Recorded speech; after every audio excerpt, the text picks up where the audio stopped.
I am 43 years old and I live in Fairfield, Iowa. I love to sing, I love to read, and I love to walk. I'm crazy for feeling so lonely. I could do a big lung, but I won't. And I'm a first grade teacher, and I've been teaching since 1999. I have 2 children and a stepdaughter. It was 2005, and I was just going in for my exam after I had my second child. So I was just going in with my familiar gynecologist. He made some funny sounds, and I knew something wasn't quite right. He went to go get his partner, and he said, "Don't worry, Shawna, it's not cancer, but I want to figure out what it is." And so then that was on a Thursday, and on a Friday, they called me and said, "You need to come in to the doctor's office. They want to talk to you." So I knew at that point, my heart was just beating out of my chest. And so I went there and they sat me down and said, "You have cervical cancer." When I first started treatment, when I walked into the University of Iowa and I went into the actual area where everybody, they're missing their hair, they're wearing scarves and things, I remember I went in the bathroom and cried, and I kept saying, "I'm not supposed to be here. I'm not supposed to be sick." I received the phone call from the gynecologist that I had cancer in the middle of the afternoon when I was at work. I didn't want to bug my parents, but the first people I wanted to tell was my mom, because she has a nursing background.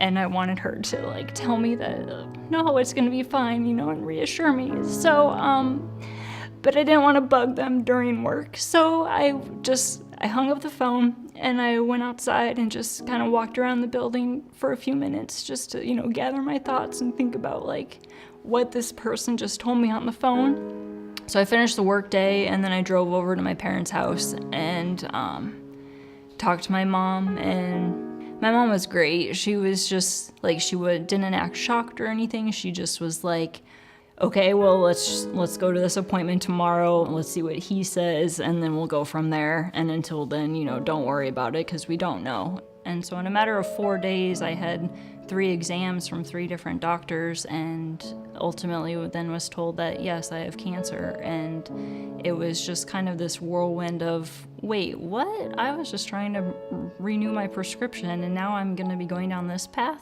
Nearly every case of cervical cancer is caused by HPV. I don't think everybody completely understands the virus. They don't necessarily understand how common it is. It also causes various other kinds of cancer. Head and neck cancers in males and females. It causes anal cancers is one, penile cancers is another. In fact, out of all the cancers that are caused by HPV, a good third of them are in males. When I first found out it was penile cancer, we did half an amputation. 3 weeks later, they dissected the lymph nodes from my groin. About a year after that, we found out that the cancer had returned to my penis. I had a full amputation. It's been a rough road for about 5 years now. I'm marked up and cut up and tattooed, and between surgeries and radiation, and been pretty well devastated by this. When I got the diagnosis from the doc, initially the ENT, he shared with us at that point, I had throat cancer, and that was the first time I'd heard HPV-16 derived throat cancer. We didn't want my son Matthew to hear about it second or third hand, so we sat down with him one evening and shared the news with him that I had throat cancer, and I was likely going to survive. The odds were in my favor, but that was a difficult discussion. And then that night or shortly thereafter, he started asking the difficult questions, things like, are you going to live? What are your chances? Do you think you're going to die? It was alarming. It was fearful. And once again, at that point in time, I was clueless about, how brutal the treatment was actually going to be. The lowest point for me in this was when my doctors told me I had a venereal wart. I came home and I told the girlfriend that I loved very much. I got blamed for doing things I didn't do. I haven't seen her since, and I hear from her children. She passed away about 1.5 years ago from cervical cancer. She turned her back on me because she thought I'd done something I didn't. So that was probably the lowest point for me. And then when I found out that she had passed away. HPV affects men, and it affects them pretty hard. The same is true about all the HPV-associated cancers. They can be devastating. One of the other side effects of radiation of the neck and throat is something they called mucositis. You just generate all kinds of phlegm and crud in your throat that you have to spit out all the time. A couple of the doctors in the hospital said I had one of the worst cases of mucositis they'd ever seen. Pretty much lost the ability to speak for the most part. When he couldn't talk, that was really tough because I couldn't have like conversations with him about anything. So we'd just be sitting out here watching something and I'd say something and I'd be like, oh wait, he can't say anything back. That hurt me, seeing him in a lot of pain. He couldn't sleep. We would sleep in about 3 to 5 minute increments because the buildup of the mucus was very thick and he couldn't keep it clear. So he would doze for a couple of 2-3 minutes, 4 minutes, and then he would kind of start to choke and cough. He was like a caged animal. When we went to radiation, I was tears rolling down my face. You have to help us. The radiation felt like every time I went to the bathroom, I felt like someone took a knife and stuck it up my behind. You know, it was so painful to go to the bathroom. That went on for a while, the side effects from the radiation, and I still deal with that every day. I mean, every day. The adjustment to life after cancer has been the hardest. My bladder leaks a lot, and I will have the urge to go to the bathroom a lot, and when I don't really need to. Radiation damaged several areas of my intestines, and because of that, these areas don't really function well. Because it's very hard to gain weight, and it's very hard to absorb nutrients, and I've got to still maintain that somehow. Eating is a big part of your life, and when you have to focus so much on it just to survive every day, it's really difficult, and it becomes like a full-time job, and people don't always understand that. I've talked to cervical cancer survivors and heard so many tragic stories about the impact that it had on their lives.